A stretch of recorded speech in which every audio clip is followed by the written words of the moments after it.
We're live. Okay, good morning, everybody.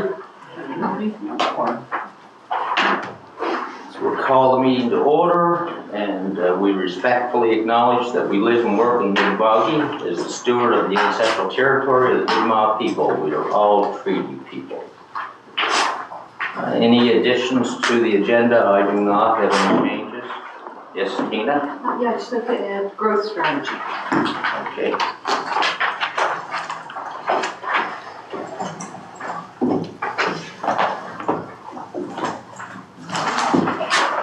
Anyone else? Not? Somebody like to approve it as amended? So moved. Seconded. Discussion. All those in favor? Opposed? Motion is carried. Public input 15-minute session, and I do have one person who I'm aware, Barbara Fry, who wishes to speak. Come on up. Thank you. Am I in the right spot? You You can have a seat. You can have a seat, or you can Okay. stand, or Try that. you have to, of course, tell us your civic address and all that good stuff. Thank you. I have a pretty loud voice anyway, but anyway, that sounds like it's working. I appreciate the opportunity to speak to you today. My request for agenda time did not happen because I sent my email to an incorrect address. So given that, I recognize that my time is short and I will keep my comments brief. Today, you may hear from several people who seem upset. I know I am because of what I observed during my attendance at 3 recent meetings where the emphasis was on development, zoning, and water. The response of the public was robust. There were moments of incivility and an atmosphere of tension and seeming mistrust prevailed. I was left feeling deeply concerned. It is my belief that these responses are coming from a place of fear related to the potential threat of further development and its impact on our existing fragile water supply and water quality. Council's consideration of rezoning Spectacle Lake makes the possibility of that threat even more viable. Given these circumstances, it is understandable that emotions are running high and relationships are strained. Added to this, in my opinion, is the appearance of a communication breakdown at council meetings and public hearings. Given this situation, the potential for a relational disconnect between residents and council becomes very real. This is best illustrated in the aftermath of council's recent vote on Spectacle Lake and the value residents place on its continued protection. In other words, in the minds of residents, the removal of the protected watershed zoning from Spectacle Lake poses a very real danger for doing harm to this community with respect to public health, water safety and security, and our relationships with one another. In my former career as a registered nurse, adult educator, and workplace relationship consultant, I've experienced what happens when people struggle with issues that matter. And poor communication exists amidst feelings of disconnection and mistrust. With decades of experience working in healthcare and corporate environments, I've helped individuals and groups improve the quality of their work-life relationships and provision of service. I can assure you that where healthy relationships exist, people and organizations thrive. To this end, I urge Council to reconsider your current position and vote against removing protected watershed zoning. Doing so will give you space for creating new possibilities and open doors to new relational ways of being for counselors, staff, residents, and communities. Peter Drucker, a renowned educator and consultant, once said, "The best way to predict the future is to create it." In the morning hours just before dawn, I would like to ask each of you to reflect on your place in creating that future. Thank you. Thank you very much.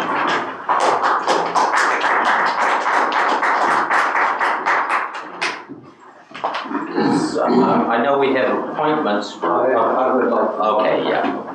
That's what I was going to ask next. Excuse me. Barry Redmond, Highway number 3, Chester. On September the 23rd, Colin Chisholm wrote an article entitled "Adam Barrett Pivots from Hotel to Housing in Chester." And I would like to just read my rebuttal to it. I don't think you really need to read his article to get the gist of what I'm Well, saying. I don't know. I know you sent it to me and your comment. Yeah, okay. So, we, the residents of Chester, are not any more receptive to the Barrett Apartments than the hotel, for the same reason we have been trying to drill into Chester councillors, planners, and developers' heads for a number of years now. We have a serious water issue in Chester, an issue clearly identified by the 2013 Chester Council's environmental plan and the 2017 water study by CBCL Limited, both of which have been ignored lately. At a public meeting on September 19, it was clearly stated by neighboring residents that they fear this development will have serious consequences for the existing wells in the area, many of which have poor water quality and often go dry during periods of low rainfall. Okay, so Barrett says he has undergone extensive water testing. This, however, means absolutely nothing unless the testing reveals that we have water aplenty. So show us the results and we can go from there. At a time when we are struggling with water issues, Council and Planner Sturtevant are pushing hard to change the zoning around Spectacle Lake to mixed-use zoning. This is our only potential watershed supply at the present. The watershed zone established in the 90s was set up to allow for municipal water utility for the village and surrounding area. Sturtevant now contends that a recent engineering report found the lake unsuitable and would only serve approximately 2,200 people, 2,200 people. Incidentally, that report, done by their own engineering department, was done in 2011, hardly recently. Sturtevant goes on to say in your article that it just wasn't viable. However, while it may not be the answer to all our water problems, it is all we have at present, and it could still be a major part of the solution. It is clear we will need more than one solution to solve our water issues. It is time to start coming up with creative water solutions and stop using the 2004 bylaws as an excuse for our situation. The 2004 bylaws are far outdated, as the world has changed drastically in the past 20 years. By their own doing or lack of doing, they have ignored their own environmental plan of 2013 and 2017 water study by CBCL Limited. They have created the present situation by not keeping up with the times. After all, that is their job. Yes, the residents of Chester did vote down a plan for water in the last water referendum, This is not because we did not want water at this time, but due to the nature of the question proposed, and an ill-conceived plan that showed little promise of an adequate plan to solve our water issues. Incidentally, Spectacle Lake was an integral part of that plan, and Council planning were not entertaining the 2011 recent study that source just was not viable. And please stop stop this branding of Chester residents as spoiled rich people that only want the area for themselves. This is so far from true. We are not opposed to development and progress. We want intelligent development and progress that does not destroy or weaken our existing frail infrastructure. Bear's development, due to its potential to damage our present water situation even further, whether hotel or apartment, threatens just that. And in response to the other popular excuse for the development cost, that they are addressing the affordable housing issue, this will not be affordable housing. Fix the infrastructure first, then we can talk development. Thank you. Thank you, Eric.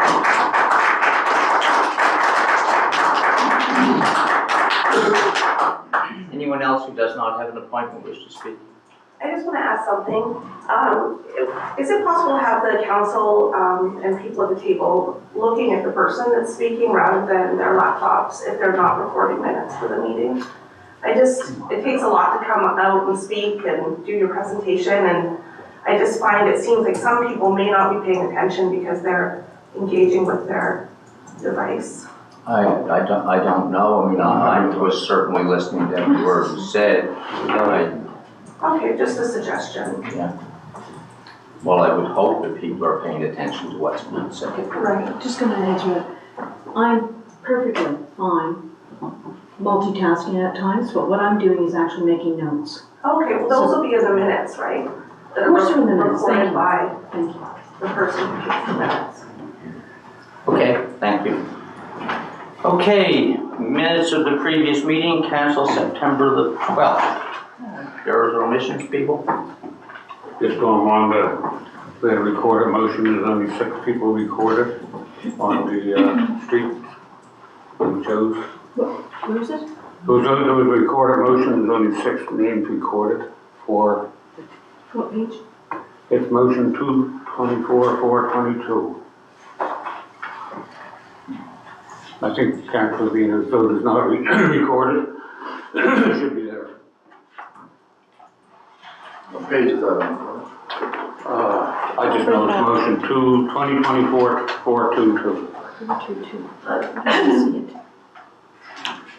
Okay, well, let me guess. Well, we were all here. Oh, we were all here, yeah. Recorded. So there should be 7 people recorded. Yeah. Yes, that's correct, yeah. Okay, so we will amend that. So do we have a motion to approve the minutes as amended? So moved. Second. Discussion? All those in favor? Opposed? Motion is carried. Proclamations designation. Fire Prevention Week. Yes, am I to read that? Yes? Okay, that's what I'll do then. Okay. And whereas the municipality of Chester recognized fire is a serious public safety concern, and fire losses in Canada remained unacceptably high, thereby necessitating improved fire prevention measures, commits to ensuring safety and security of all citizens and reducing the loss of lives and property from fire through individual and community fire prevention programs, and recognizes homes are the location where people are at the greatest risk from fire, and urges all residents to plan and practice a home fire escape plan. Reminds everyone to be responsive to public education measures and take action to increase their safety from fire, and to earnestly work to eliminate those fire hazards that cause the loss of life and property. Supports the members of the fire service and other public agencies in combining their talents and efforts to ensure a successful fight against those conditions that cause fire. Now, therefore, I, Alan Weber, Warden of the Municipality of Chester, this third day of October, do hereby designate the week of October 6th to 12th, 24, as Fire Prevention Week throughout the municipality, and call upon our citizens to participate in fire prevention activities at home, work, and school. I call upon all public information agencies to actively participate in an effort to provide effective fire prevention programs which will instill in the minds of each citizen those fire safety practices that will reduce the loss of life and property caused by fire. Respectfully, Alan Weber. I'm reading a motion to approve. Okay, somebody want So moved. to Second. discussion? All those in favor? Opposed? The motion is carried. Committee of the Whole. Oh yeah, that's on the back of this page. Yeah. And approval.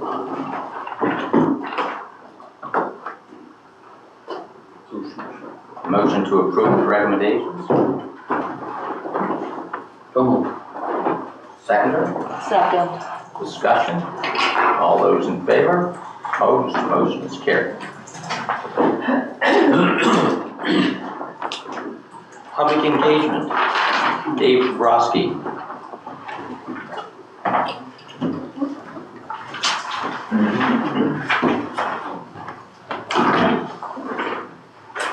Good morning. Good morning. Thank you for the opportunity to be here today, and I appreciate your time. I'm Dave Dabrowski. I live at 60 King Street in Chester. I'm here today because Council is considering either reducing or releasing the Spectacle Lake watershed area zoning. Without a viable plan to address Chester's current and future needs, the idea of releasing Spectacle Lake's watersheds area now is premature and quite frankly borders on the issue of negligence. One might question why now? Why are you looking to release it now? You can only speculate that the 103 is being expanded, developers are at our doorstep, and they're looking to capitalize. But that capitalization is at the expense of Chester and its residents. Council and staff have been focused on advancing a village strategic plan for a couple of years now. I understand probably more like 4 years. It was recently voted down, primarily because it further strains our current infrastructure, which is already pushed to the limit and is expected to worsen due to climate change. Common sense suggests that council and staff must pivot away for the time being from their focus on density and growth to deal with their responsibility, and you do have a responsibility here, to provide the residents of Chester options to solve our ongoing water issues. Nothing new has been presented to the residents since 2018. I acknowledge that work continues to be done behind the scenes to explore viable options, and that work is most appreciated. Hopefully it bears some fruit. This said, my concern is that council and staff are looking for a silver bullet, a one-size-fits-all solution instead of taking the more prudent approach in identifying a portfolio of solutions, of which Spectacle Lake would represent only one possible opportunity to be utilized. I'd like to volunteer a few ideas for consideration to highlight what I mean. Spectacle Lake catchment augmentation. You have the watershed zone. Nothing has been done to explore what can be done to augment the amount of water in Spectacle Lake. This is an opportunity. It's done around the world. It's a proven type of strategy. So work can be done to help improve lake depths, something that I understand of recent time is of concern. So rather than walking away you need to capitalize on Spectacle Lake and figure out how it can be best used versus not used. It can be something that is powerful and meaningful if you have the right catchment strategies. I encourage you to consider that. Another idea is cisterns. Now, cisterns can be big bang, that can be community cisterns, or they can be what I'll call a small bang, household based. In 2018, there was a proposal for a solution that costs about $40 million, give or take. If you had 500 houses and the municipality assisted those people with putting cisterns in their residences, it would cost $3.75 million, give or take, less than 10% of the proposal that the municipality came up with some years ago. If you wanted to go big bang, you could certainly look at options, land use. Heck, you could even take the odd mobile home out of the community and use the land to put some cisterns there. Rainwater harvesting. Rainwater harvesting is used globally. It's a proven strategy. It's low cost on a relative basis. It's very simple to execute. And in many communities around the world, it is mandatory for new projects, both residential and commercial. When I walked to this meeting this morning, I looked at a number of the houses, the churches, and so forth. Very little evidence, in fact, no evidence, if the truth be told, of any rainwater harvesting. I know there are people in the community who have taken it upon themselves to do it, but this could be a large-scale solution and one, again, of a portfolio of ideas that could be used. Interestingly enough, rainwater harvesting was not included as part of the recent village strategy, right? This is a missed opportunity for sure. The last idea is desalination. Now, when people think of desalination, they think of a big bang, big plant, many, many millions of dollars worth of cost. Yet, around the world, people have desalination in their houses. They don't look much different than a furnace, right? Again, this is done globally. It can be done on a big scale, or it can be done on a small scale. It is proven technology, and it might be viable, especially in situations where you want to put in hotels or new apartment buildings, or restaurants need help, new business, etc., etc. We have an ocean. We're blessed to have that ocean, and yet very little discussion surrounds the issue of desalination. I know you're exploring community wells. Middle River has been analyzed. Robinson's Corner is still being analyzed. So I'm going to leave those alone for you to further investigate on your own. But my key point this morning is this. Utilization of a variety of solutions is only prudent. And it allows this council to take some first steps. Maybe baby steps, but first steps to move the issue of water supply forward. One size doesn't fit all. We aren't going to get that big bang solution that's going to cure everything that ails us when it comes to water. So you saw this, and Barry touched on it when he talked about the vote in 2018. In closing, I wish to reiterate to you that now is not the time to release Spectacle Lake. There remains a potential partial solution, likely not a full solution, but a partial solution in what should be a variety of solutions utilized. It would be short-sighted of council to walk away from this watershed area without exhausting all the opportunities it presents us. Thank you. Thank you. And you brought up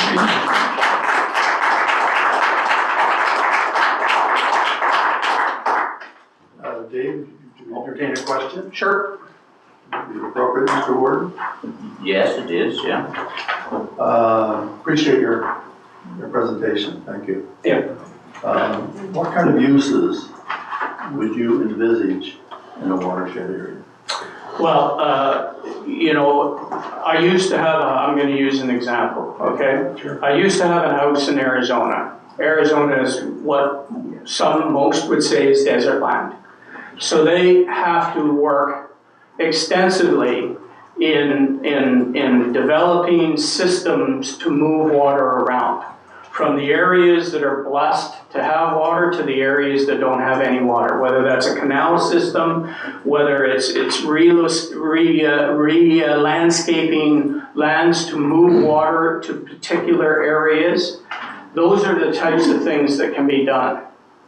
You can use some of the houses in the area, right outside of the protected lands, and divert their rainwater, right, groundwater into that area as well. Would you allow any activity within that watershed zone?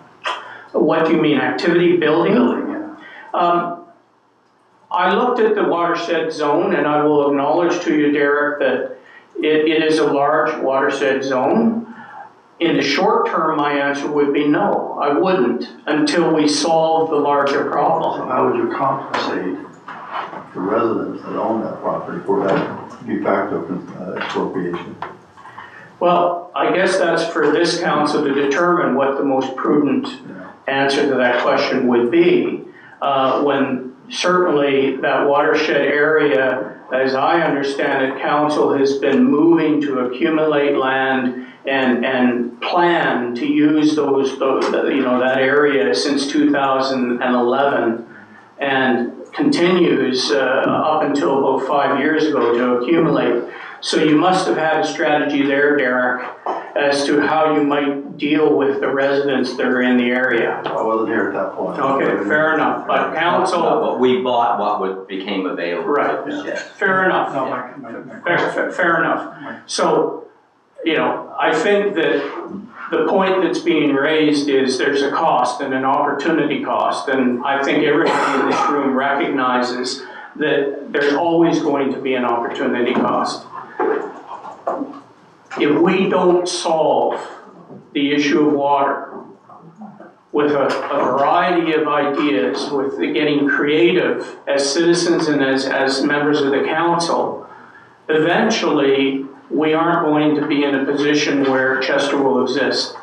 That seems extreme, but ocean waters are rising, aquifers are being contaminated with ocean water, wells are going to dry up, they're already drying up, and people are going to be forced to move away. So in that area, you know, people are worried about, you're talking about compensation. Well, what about compensation for people in the village and surrounding areas that bought their homes in good faith and no longer have water? I understand that. Right. There is a particular provision in the Municipal Government Act dealing with that we have to provide an alternate use, and compensation could come into play at some point. Yeah. But I guess it's a serious question. Most watersheds aren't simply nothing can happen. I mean, there is some use that can happen and still protect the water.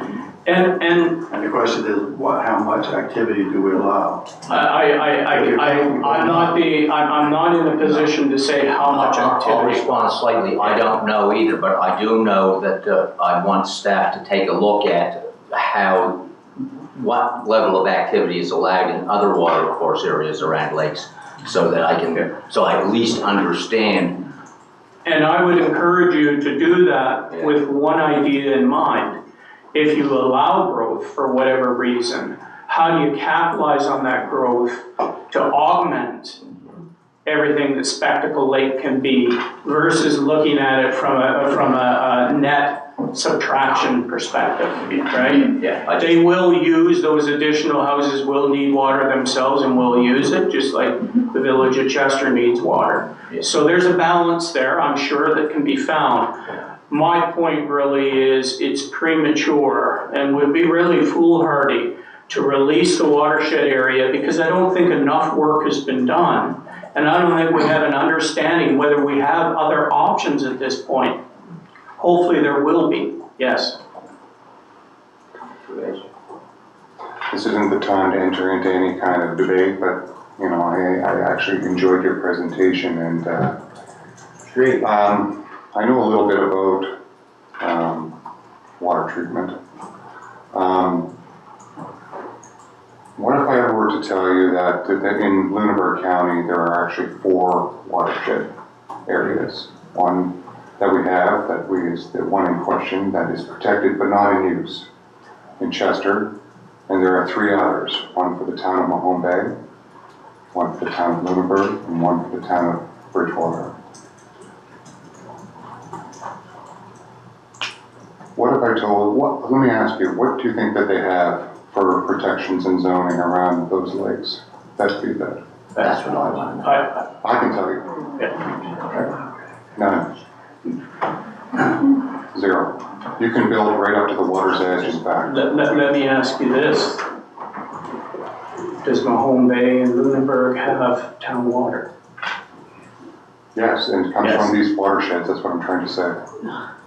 It comes from the watersheds so they don't, those lakes that supply that water, they don't have any such restrictions. In fact, every single lake in our municipality enjoys more protection than the actual watersheds that are in use by those towns in all of Lunenburg County. Yeah, I appreciate the information, and the real difference between what we're talking about today and the example that you gave is they already have water.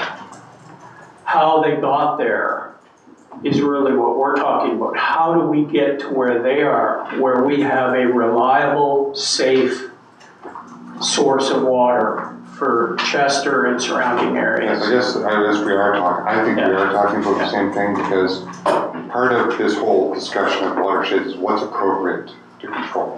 And it sounds like we don't know. I want the staff to tell me what's required in other areas. Our current watershed zone basically means that everything in that 1,100 plus acres, you can do little more than treat it as a park.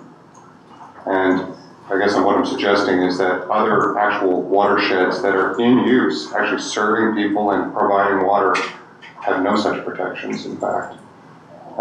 Every single lake in our municipality has more protection than any of those watersheds. So it's an interesting discussion to have, but what is appropriate?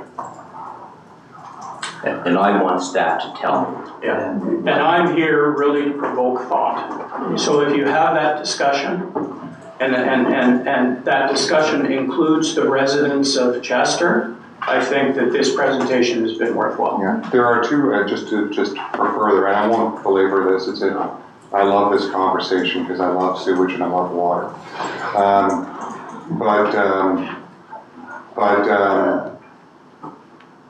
There are 2 sort of things in play. When a watershed is identified, the Department of Environment, the provincial regulator, actually provides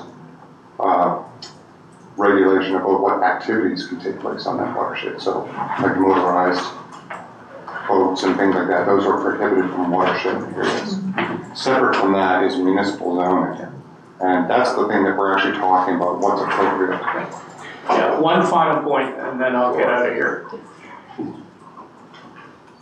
Council is talking about releasing it as a watershed zone, right? You're talking about 3 or 4 areas that are designated as watershed zones, and they may be used differently, but they ultimately still serve a purpose. The key here is I believe, that it's premature to release anything at this point in time until we have a plan. And the plan has to be viable over the short, medium, and long term. And it probably, most definitely, will need to include a variety of solutions, not one. I'm not sitting in front of you suggesting Spectacle Lake is a home run and will fix everything. I don't believe it. I believe that it's a combination of things, and I think that council has a role to play in helping us get focused on things like cisterns and other ideas that may be out there. I just shared a few, but I'm sure there's a lot more. Yeah. And all I want is for staff to give me some indication of what would be required to still maintain the lake as a watershed source but maybe there's a middle ground. Yeah. And that's what I'm looking for. Thank you. I have one more question, Dave, if you don't mind.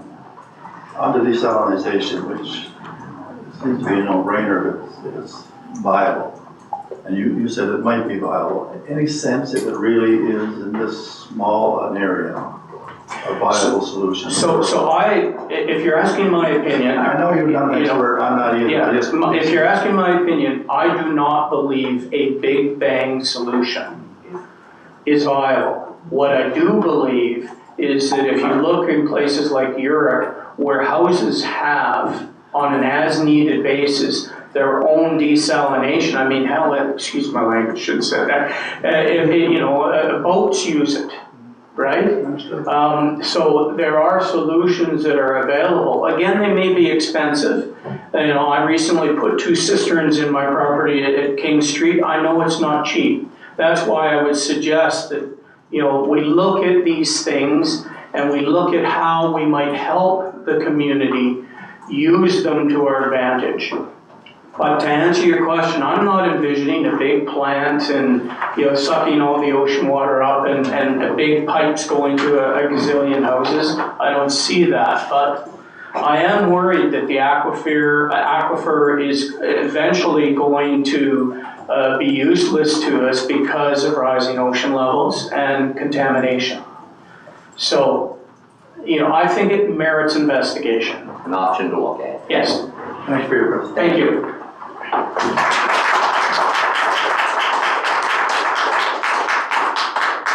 Okay, Jonathan is next.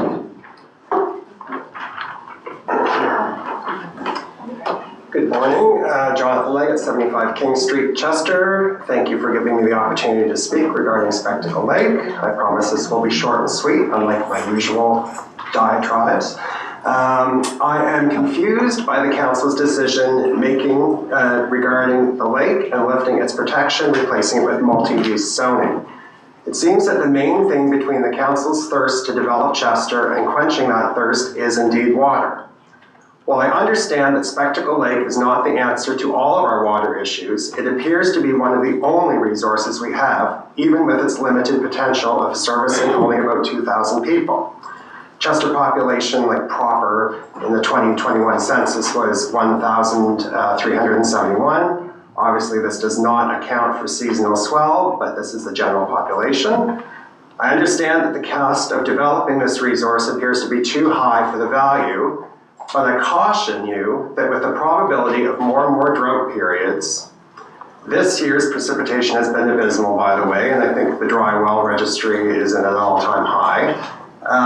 What will the future value of water be? What seems expensive now in 5 years may seem cheap. The council appears to be willing to gamble with this resource on the basis they may find another resource. I would like to believe that too, but the fact is, any testing that has been done has come up with nothing. Test after test, area after area, nothing. Perhaps it's time to hedge your bets on the fact that an alternative resource for water will not be found. I hope you will be able to find that needle in a haystack, but until we know that that resource for municipal water has been found, why would we give up the one sure thing we do have, even with its flaws? Spectacle Lake is our collision insurance. It may not cover everything like comprehensive insurance would, but at least you won't lose your shirt with it in your back pocket. Developing Chester is being held back by its water issues.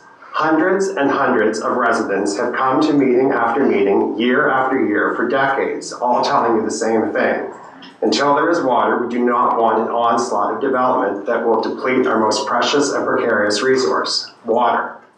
Until you provide solid proof that there will be water, there will always be a backlash against development. Are you really willing to take this large of a gamble? And I just want to add that it is so important that you add a requirement for new development within the village to include cisterns in their buildings. When we look at the cost of buying a lot in Chester and building a home, the cost of a cistern is fractional, and it protects the people building as well as the current residents. It costs a whole lot more to retrofit a cistern than it does to add one to a build as it is happening. The new residents and the old will thank you for this in the end. It will not deter people from wanting to build in Chester. It will show that we are being responsible in protecting everyone. Thank you. Thank Thank you very much.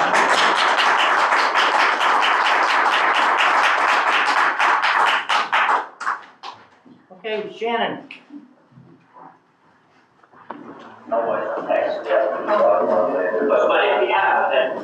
Clearly a YouTube video that just got activated off my browser here. I'm listening to a council meeting. I press all the wrong buttons on those things all the time. And mute it, Okay. fastest. Okay, well, thank you very much for reinstating this meeting. Well, I thought it was important that we do so. Thank you. And just quick comments based on what's been said so far is that, Board Member, you said, all I want is staff to give me a report.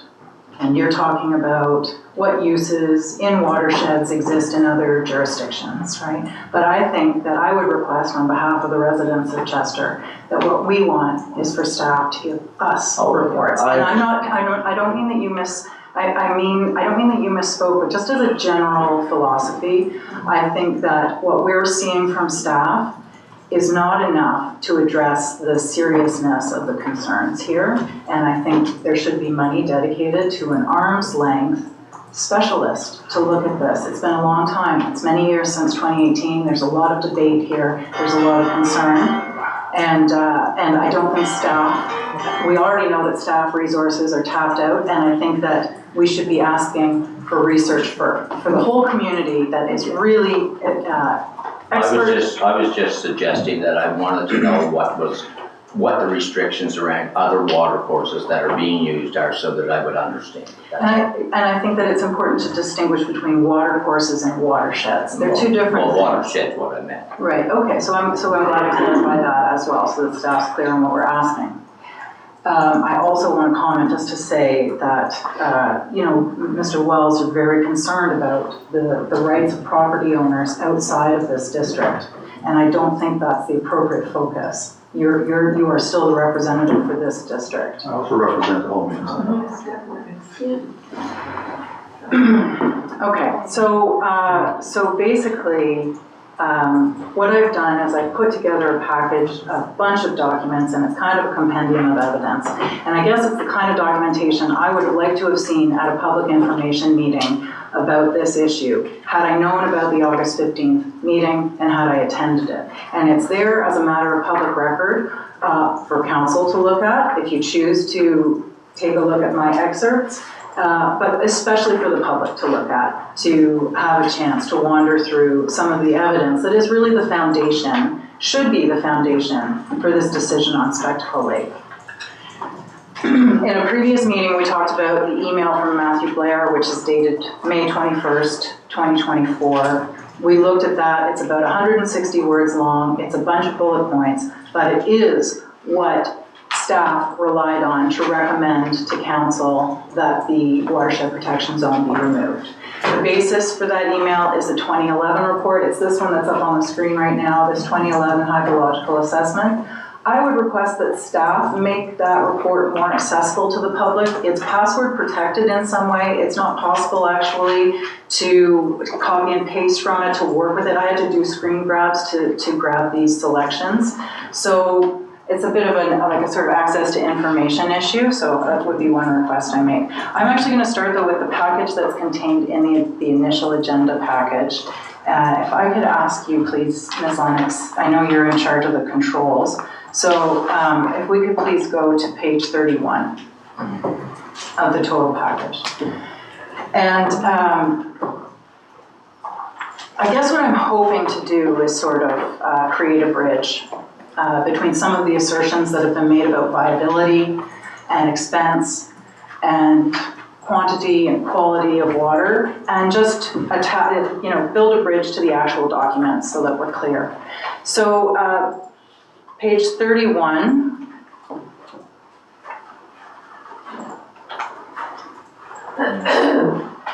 is this CBCL June 2018 report. This is the most recent report on this issue.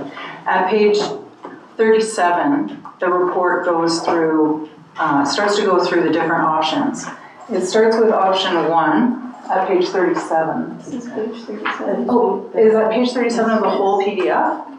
Is that my separate document or in the agenda package? Okay, I'm sorry. Okay, I'm sorry, let me go on mine so that I have it. Sorry about that, I must have missed. All right, and of course there it is, water supply option number 1. It's so small I can't even see, so I'll work with my computer. So this is the surface water source. And it talks about the fact that Spectacle Lake has adequate capacity and it is treatable. So as a starting point, it does have adequate capacity for at least 2,000 people, maybe 2,200 at a 2 times safety factor. Okay, that is the most conservative estimate. At 1.5 times safety factor, we know that it serves hundreds of people more. And that's set out actually in an inter-office memo that was part of the March 14th, 2024 council agenda package.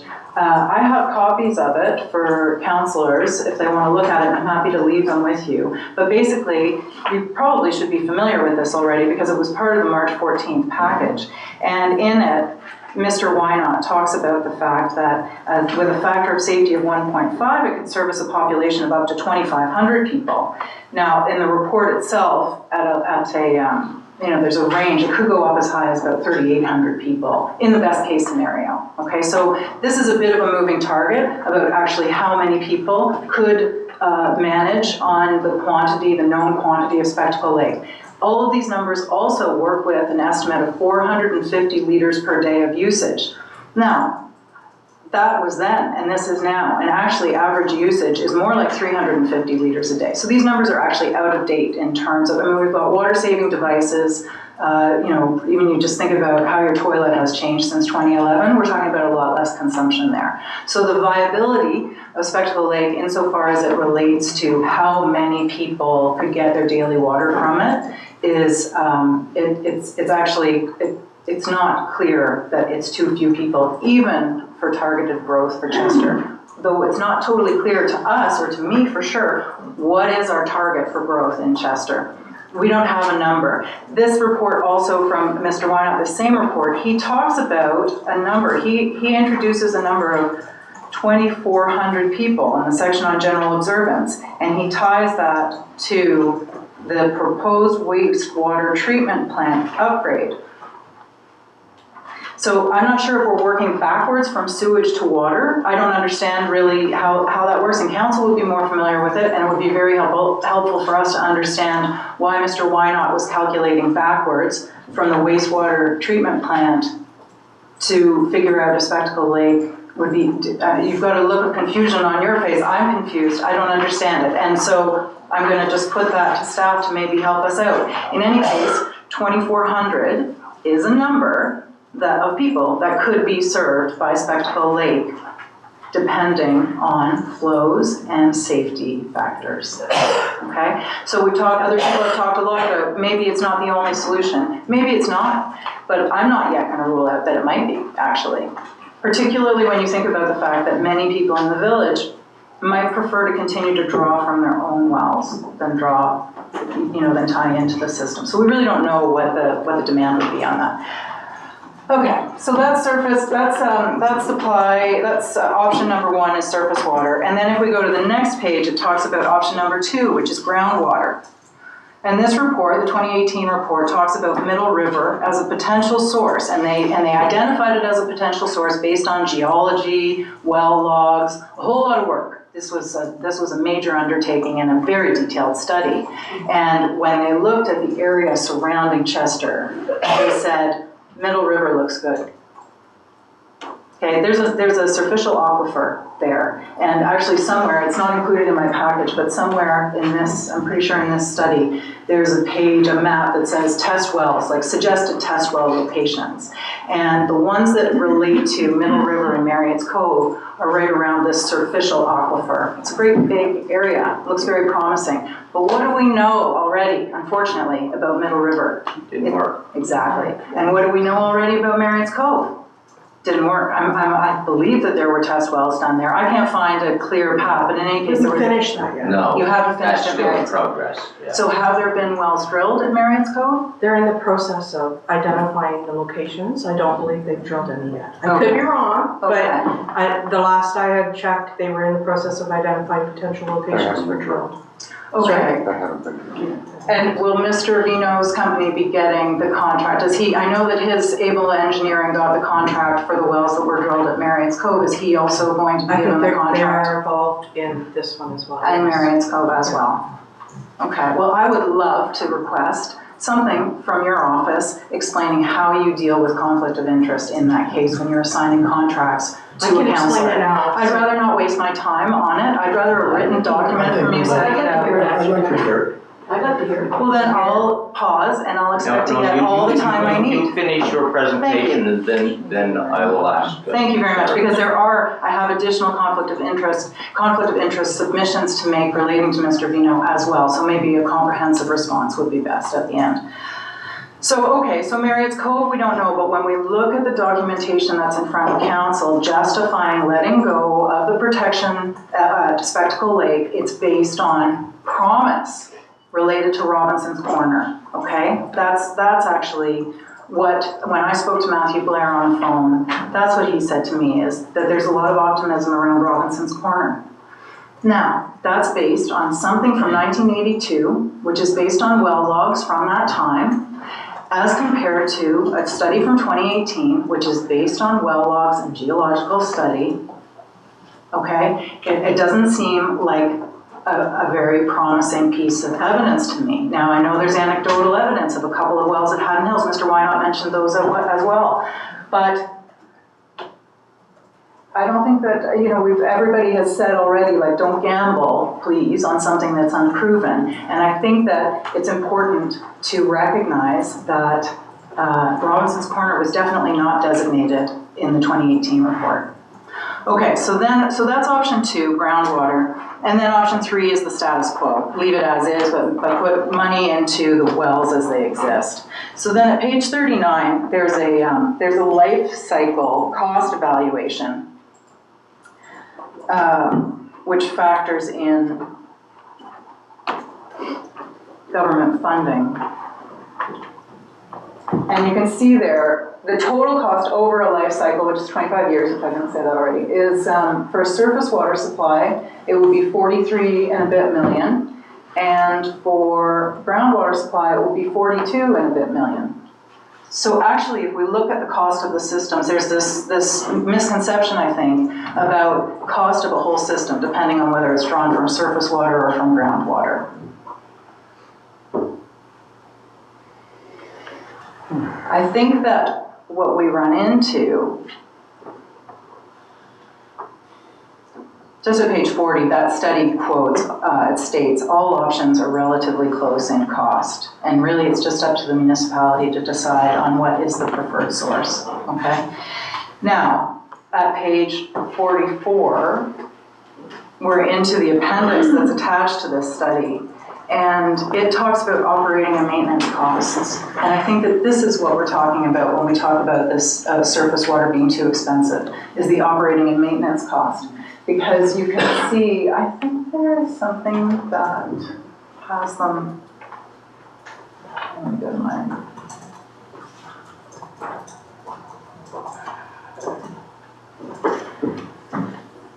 Yeah, okay, so thank you. So this one is the surface water system operating and maintenance costs are $186,000 a year in the first year. I guess that's all the way through the years. And then down on the next page, we see the operating and maintenance cost for a groundwater system is $68,000. So that's a big difference, about $120,000 a year. I'm thinking, am I on the right track here? That this is the expensive issue that staff are talking about, that it's too expensive on an operating and maintenance level, because we know the cost of the systems are actually pretty much the same. So why is there this idea that surface water is much more expensive? I think it has to come down to this number. I haven't seen it spelled out, but I think that's what it must be. So all I would say about that is, that was in 2018, and And we don't necessarily know what treatment options will be available to us if we tap into Spectacle Lake. I mean, technology is changing all the time. And we really just, I don't think that that's a good enough reason to say it's too expensive for the population of the village of Chester. Okay, so, yeah. I think this is part of the theme, it's just outdated information. 2018 is quite a while ago, 2011 is even longer, and I think it's time for new information. Okay, so just really quickly, because I just want to go to the groundwater. It was referred to as hedging bets or thinking that it's going to be a silver bullet up at Robinson's Corner. So there are a bunch of pages included in here. If we go to page 54, this is the physical setting section, and this is all from the 2017 study. And it's actually quite interesting, talking about the different kinds of geology and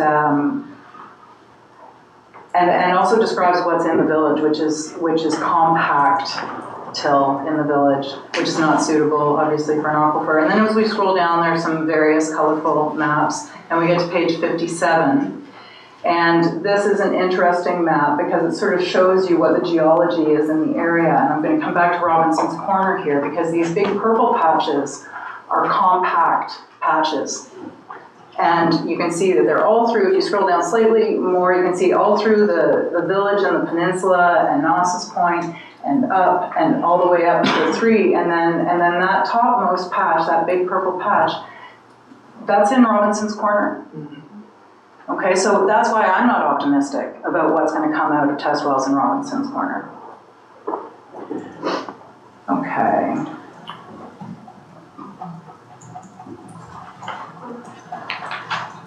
So, just in terms of the information that's been shared with Council from Public Works, there's been this evolution of opinions from Fred Wynot. And again, there's this interoffice memo that is dated June 3rd, 2022.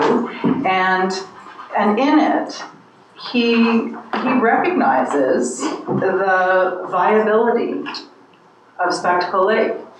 I mean, that is not a fixed term, by the way. Viability does not mean it has to serve every single person perfectly every day. It's like, is there value in preserving it and potentially tapping into it? And his recommendation at that time was the development of Spectacle Lake could be a future viable source as a backup. Like, let's hold on to it until we find an alternate primary source. And at that point, he was saying, let's put together a capital project sheet and explore Middle River, which we know didn't pan out. Okay, and then also in that package from the March 14th, 2024 council meeting, there's another report from Mr. Wynot. And it's not in my package, so.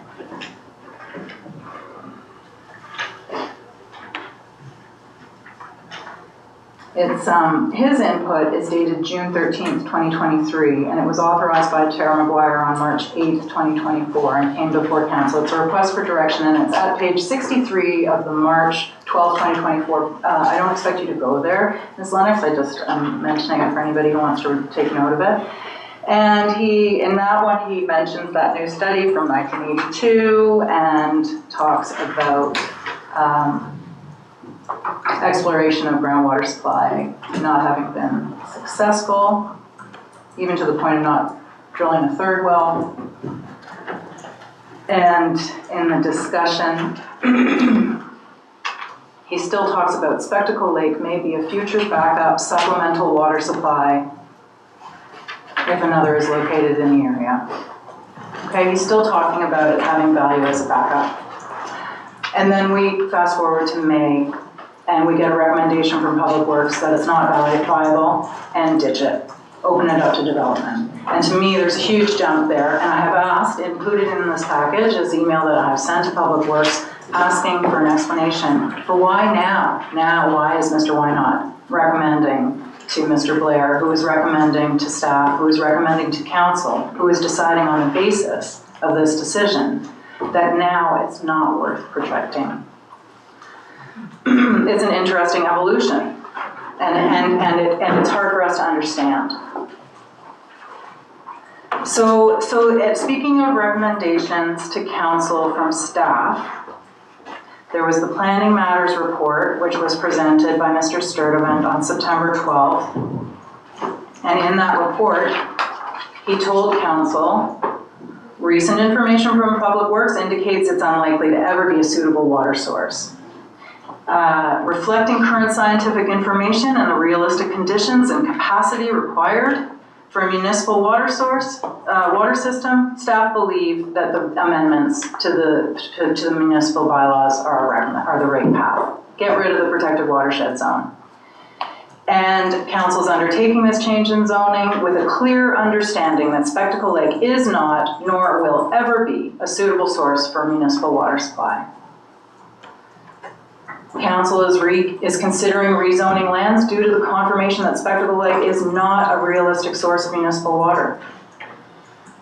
This is an acknowledgement that previous zoning to protect a potential water source is no longer required. It's overly burdensome on existing property owners. And that's all on the strength of a 160-word email. Okay? So,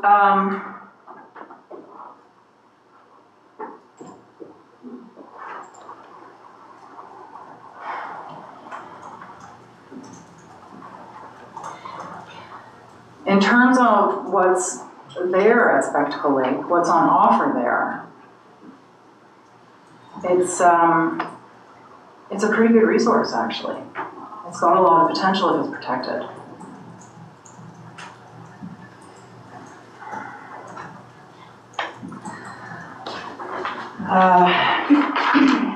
There's some other documents in there that are worth looking at. I just really wanted to make sure the council realizes that hope around Robinson's Corner and Marion's Cove is not well founded at this time. It's very risky. And I just now I'm going to shift to make a presentation on conflict of interest. Okay. So, Mr. Warden, I'm coming back to you again. At one point you said that everybody here knows what Mr. Vino's conflicts are when he declares a conflict of interest and then gets up from the table and without sharing what the general nature of his conflict is. And you said that council is aware. And I don't know that I believe that. Okay. Because I don't know. Well, we know what we know. Right, there we go. So I guess I could ask, when Mr. Vino got up, when Mr. Rafuse came to the table to talk about his application seeking relief from the protected watershed zone, Mr. Vino got up, he said he had a conflict of interest. And he didn't say what it was. What did people at this table think it was? I wasn't sure, and I will tell you right now that in the future.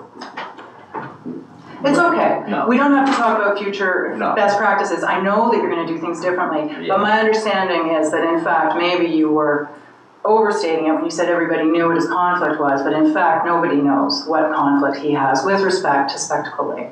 Okay, so I have here some documents that establish that Mr. Vino owns 2 pieces of land that adjoin Mr. Rafuse's giant parcel of land bordering on Spectacle Lake.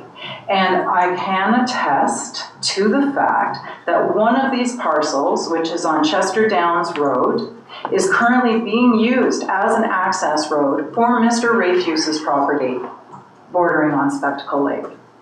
And Mr. Wells, you know about this because you act as Mr. Vino's lawyer on these property purchases. So 2 of the councillors at this table have not declared a conflict of interest that is ongoing and active, and one wonders just how far back it goes. So I will reiterate my request that Mr. Vino recuse himself from all future conversation and voting on this issue.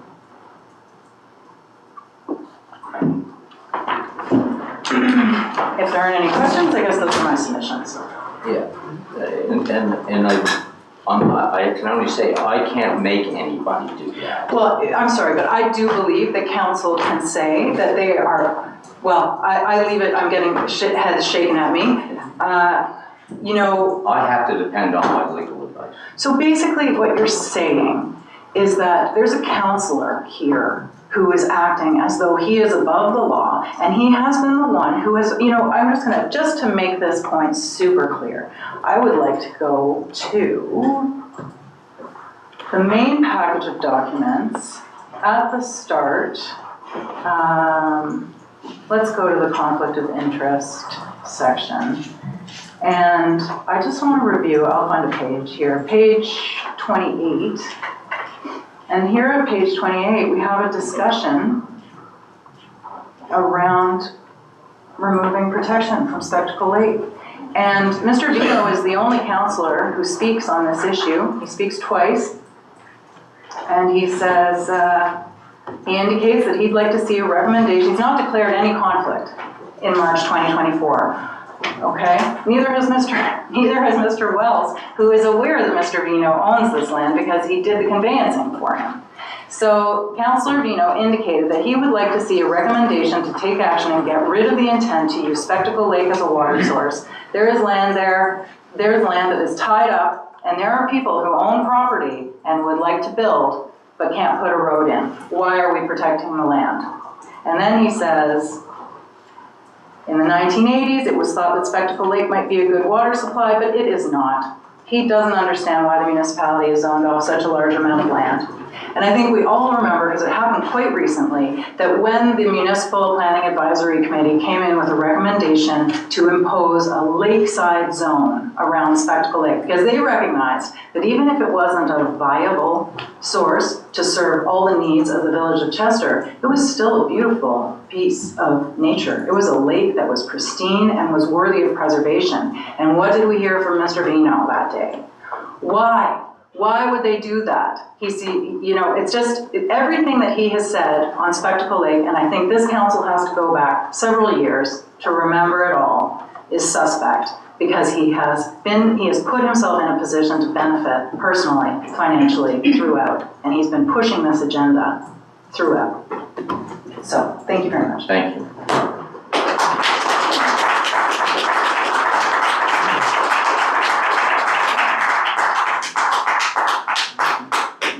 Chair, I don't know if now is the appropriate time that you wanted to speak on. If you would like, I can provide the information. So we have a procurement policy that outlines. I'd really like to emphasize that I'd like to see something in writing, Ms. McGuire, justifying giving contracts to Able Engineering.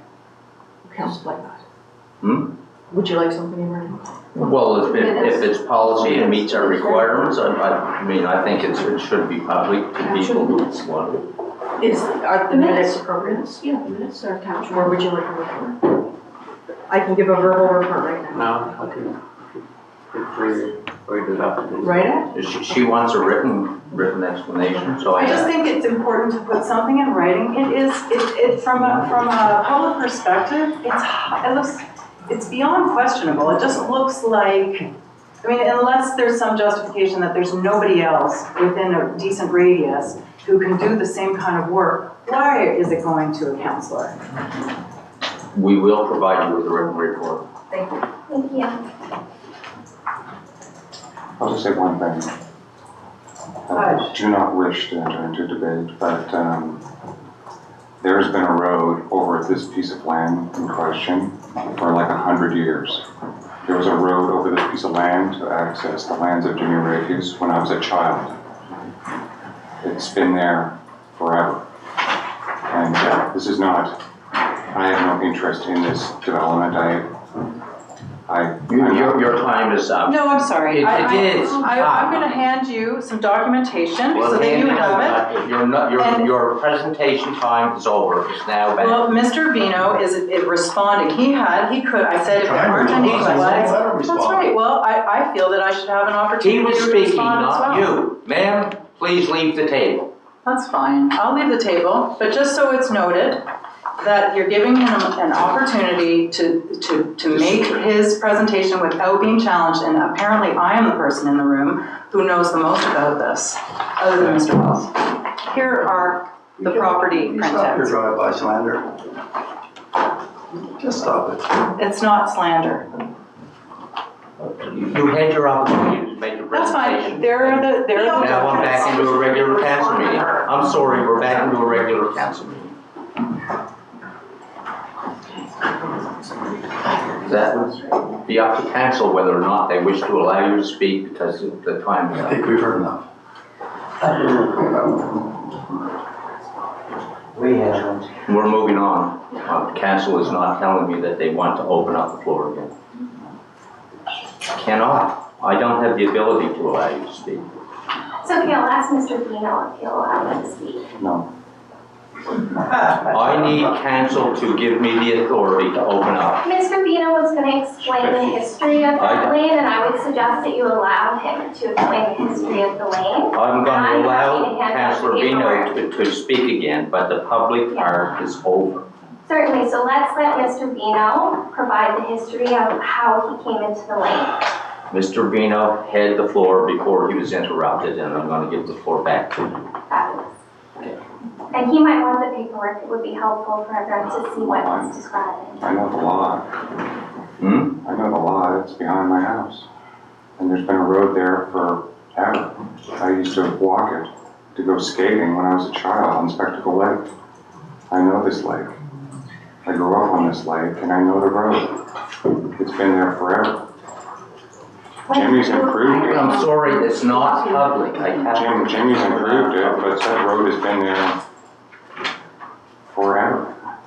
And it travels over that lot that I acquired some years ago. And, you know, I've never stopped them from traveling it. The public travels it. I've had neighbors that use it as a four-wheeler trail. It's been there forever. I have no interest in, I have no lands in Spectacle Lake watershed. I have no interest in any development in the Spectacle Lake Suggestion watershed. was that you did have land in the watershed area. That was certainly suggested, you said you don't. I have no lands Wow. in that. Yeah. Mr. Wells, are you acting as his personal lawyer? No, or he's counselor? speaking as a councillor. Yes, so let's remember that conflict as well. Point of You order. have a duty of loyalty Is to the your public personal record? client, and you're acting as The his. public participation is closed. That she needs to not talk. I realize that, but I can only ask her not to do that. We'll have to leave. Facts don't fit your case, and you don't want to hear them, I understand it. Does council have any further comments on this issue at this moment? No. Well, I'd like to ask a question, just. You cannot ask a question to the public session is over. Just a general, You ask the question to council, and if there's somebody here, who can respond. Okay, I'll withdraw my. I can't help it, I mean, That's okay. the public session, you closed it, I didn't, and it's just, whatever.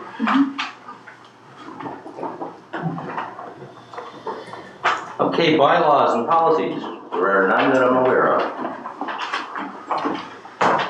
Matters arising, there's nothing that I'm aware of.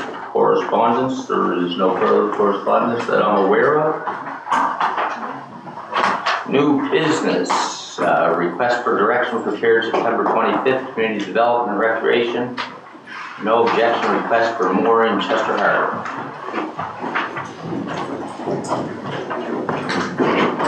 Hey, Chair. Morning, everyone. So there's a little bit of an unusual request this morning. It's for mooring, and typically the municipality has no role in approving moorings, and so those requests don't normally come to us. However, in this particular situation, there's a resident in the village, Mr. David Regan, and he is going through the proper channels of going through the Department of Natural Resources to request a new mooring be installed in Chester Harbor. And as part of that application process, there's a requirement for the upland or shoreland property owner to provide consent for that mooring. And so in this particular situation, it is located just off of Frida's Beach. And so that is why this request is before you today.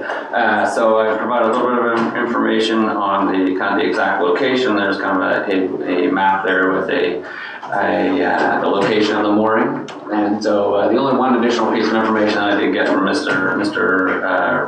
Regan, he wasn't able to be here today. He said he had planned to be here, but wasn't able to make it. And he noted that the mooring space, just because of the proximity between two other moorings, the maximum size of the boat that could be tied up there would be 24 feet, so pretty common with some of the other boats that you would find in that part of the harbor as well. So from my perspective, the biggest issue would be if that mooring was close to the beach, or if it impeded the beach goers at any point, and that would be a concern. But it appears because of the location, it's just part of the mooring field, and that there would be no impact on the beach goers. So for me, there's not really no concern. So it would just be a matter of signing off on the application form that would go to Natural Resources, who would do the official approval of the mooring. And of course, they would go through their internal process as well. So. Okay. So anybody have a? Yeah. How far away is he from Regis Beach? Because I'm just thinking, how many more are going to apply for a mooring? And then it could be. Yeah, so it's up to Natural Resources to kind of do that kind of final determination, and there are a fair number of moorings that are out there in that field already, and of course there's those the distance between moorings is appropriate, because obviously the boats swing and they can't hit each other, so there's a limit. But in this particular location, they felt there was an appropriate location between two existing moorings that would be suitable for this location. So I wouldn't anticipate that we would get this request very frequent. Because they'd be too close to each other. Yeah. And if it was, I guess if it was a mooring that was closer to the beach, then that would be something that we would definitely be interested in. You believe this to be far enough away that it will cause no difficulties with the access and use? A large mooring field, that's yacht club, right? Yes.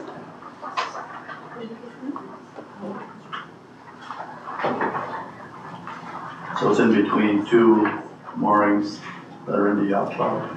There's two existing moorings. I'm not sure who the owners of them are, but it's between two existing moorings.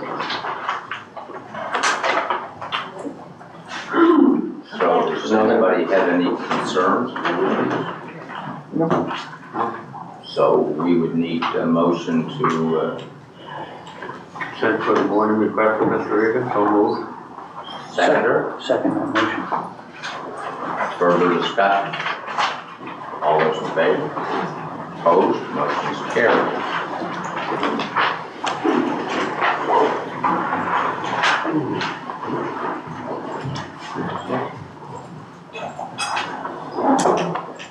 Okay, so to the best of my knowledge, I'm on to the new business that was brought to our attention by Tina. Perfect.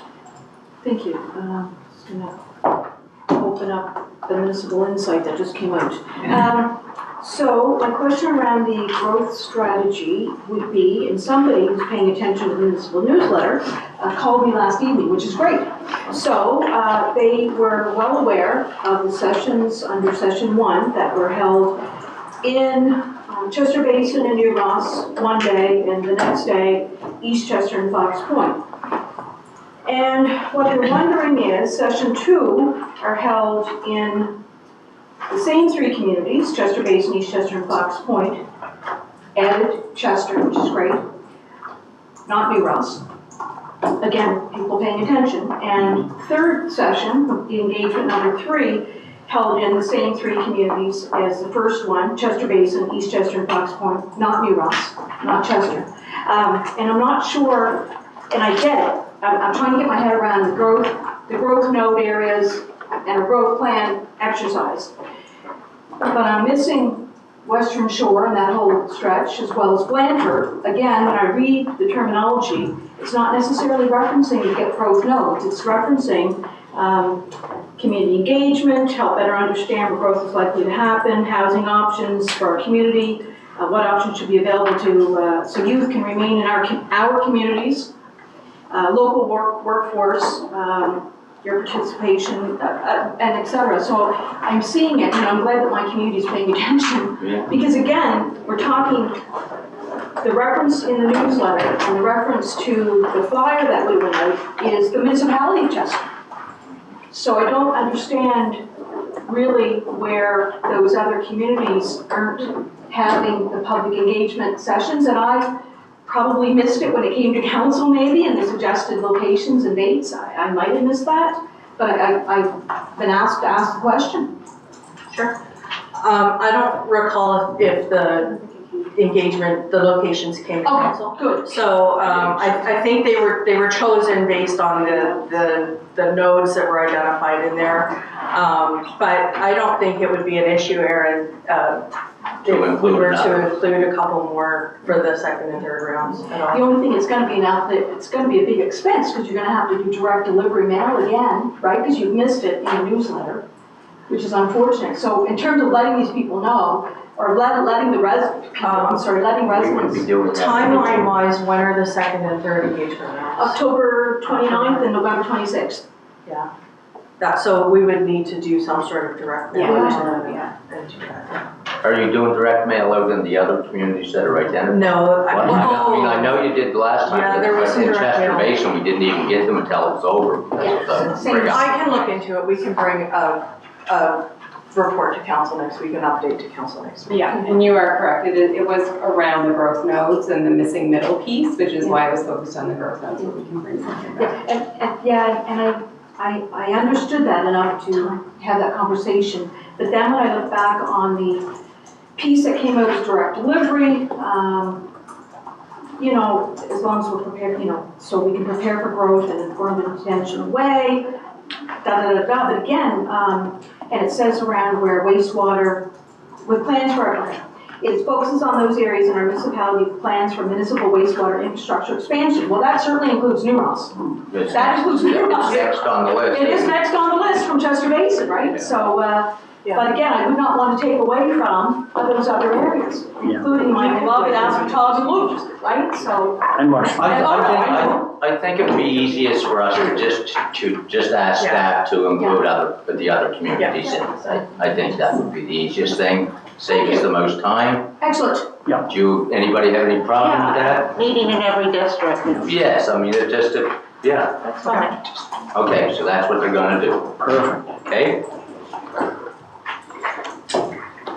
So, I just thought of one small item of new business, which I could probably just ask Public Works, but if you don't mind, I'll bring it up. Oh, I don't know, yeah. Well, I was talking to somebody yesterday who wanted to, I didn't even know it wasn't working, and that's the pump out station at the wharf we own in Chester by the Lido Pool. We had for pumping out boats, and apparently it hasn't been working for quite some time. And I had no idea that it wasn't working because I don't use it. And they wondered when I was going to fix it. So, just, okay, if there's we have no in camera, to my knowledge. So, Motion to adjourn. moved, seconded, discussion. All those in favor? Opposed, motion is carried.